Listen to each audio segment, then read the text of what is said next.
This is an essay written by Joshua Hoffman, the founder of Future of Jewish.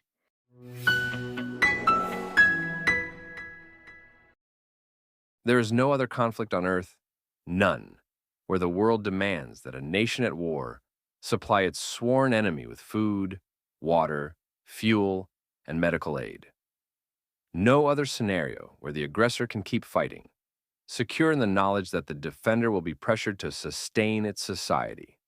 It is a logic so perverse, so unprecedented, that it should belong to dystopian fiction, not international policy. And yet, here we are. Israel is ordered by the global chorus to feed, fuel, and nurse the very people whose elected government butchered its civilians and vows to annihilate it. Welcome to the moral theater of the Israel-Hamas war.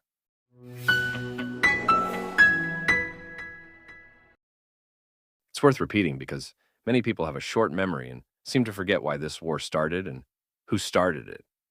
On October 7th, 2023, Hamas invaded Israel in the most sadistic attack on Jews since the Holocaust, murdering 1,200 people, raping women, burning families alive, decapitating babies, and dragging more than 250 hostages, grandmothers, infants, the disabled, into Gaza.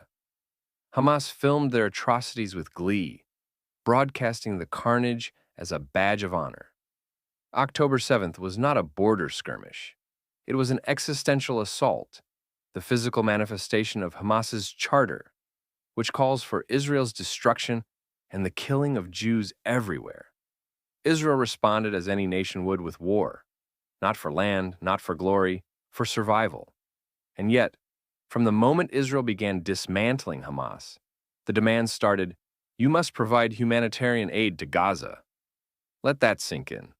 A democratic state, attacked in the most barbaric way imaginable, is told to truck in food, fuel, and water for the aggressor's population, even as rockets rain down and hostages remain in terror tunnels.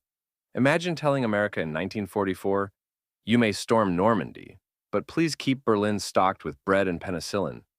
Imagine advising Britain during the Blitz, "Defend London, but make sure German children have milk and cereal." It would have been laughed out of the war room. Because it is insane.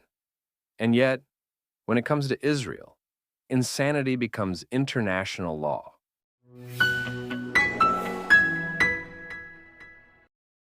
Yesterday, the United Nations Office for the Coordination of Humanitarian Affairs released a report claiming that 9% of 56,440 children under 5 screened in Gaza clinics were suffering from severe malnutrition, up from 6% a month earlier. The headlines were instant. The outrage was loud.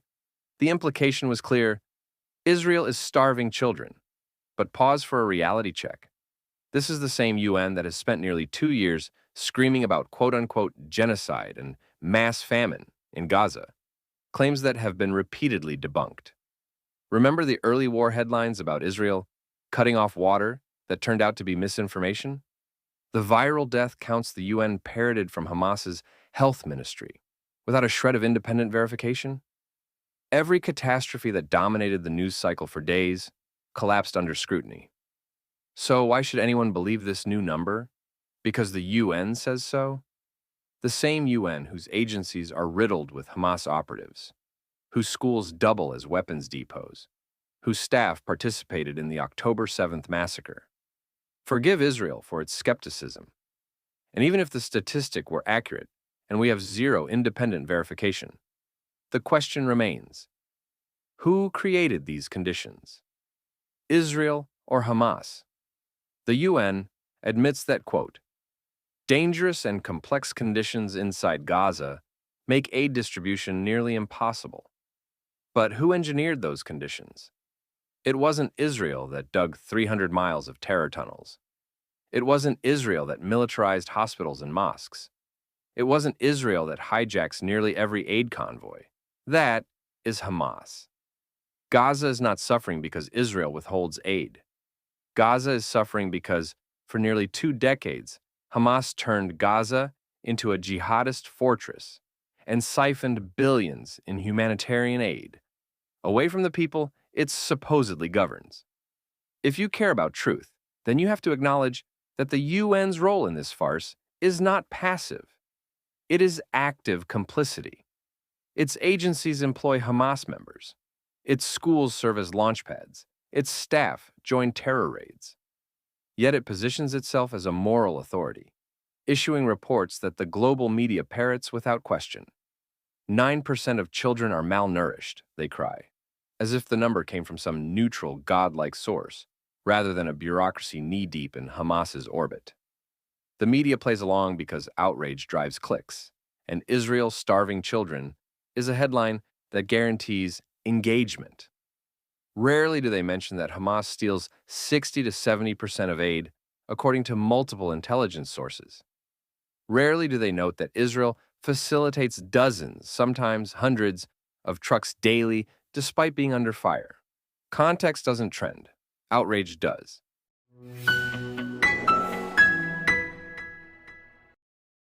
One of the most pernicious illusions fueling this crisis is the idea that we can surgically separate Hamas from quote-unquote ordinary Palestinians in Gaza. This is the line echoed by diplomats, journalists, and campus activists. We're against Hamas, not the Palestinian people. It sounds compassionate, but it collapses under the weight of reality. Hamas does not rule Gaza as an alien force imposed from Mars. Gazans elected Hamas in 2006. Poll after poll from credible Arab research centers, including the Palestinian Center for Policy and Survey Research, show widespread support for Hamas's ideology and methods. After October 7th, as Israeli families buried their dead, Palestinian social media lit up with celebrations. Candy was handed out in streets. Songs were written praising the massacre. And these were not fringe extremists. This was the public square. Does that mean every Palestinian is a terrorist? No, but it does mean Hamas operates within a cultural and political ecosystem that sustains it. A society that raises its children on hate-filled textbooks, glorifies martyrdom, names schools after mass murderers, and indoctrinates toddlers with genocidal lullabies, is not a passive victim of Hamas. It is a partner in Hamas's project. The world loves the fantasy of a Palestinian population yearning for peace, held hostage by a tyrannical elite. Reality is harsher.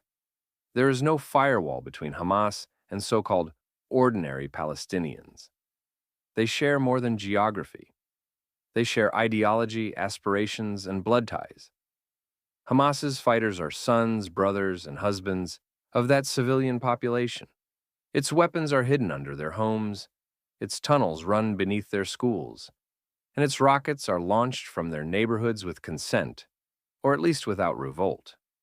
To pretend otherwise is to absolve a society of accountability. It is to indulge in moral infantilization, treating Palestinians as permanent wards, incapable of moral agency. And it ensures the cycle of violence endures, because responsibility is the foundation of change. Without it, nothing changes except the body count.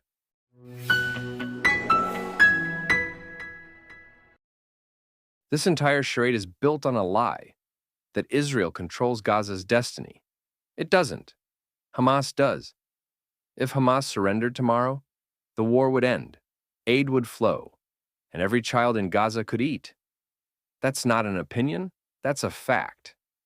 Yet the world spares Hamas from responsibility and heaps it on Israel.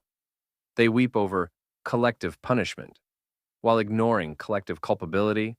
Hamas rules Gaza because Palestinians in Gaza voted them in and tolerate their reign of terror.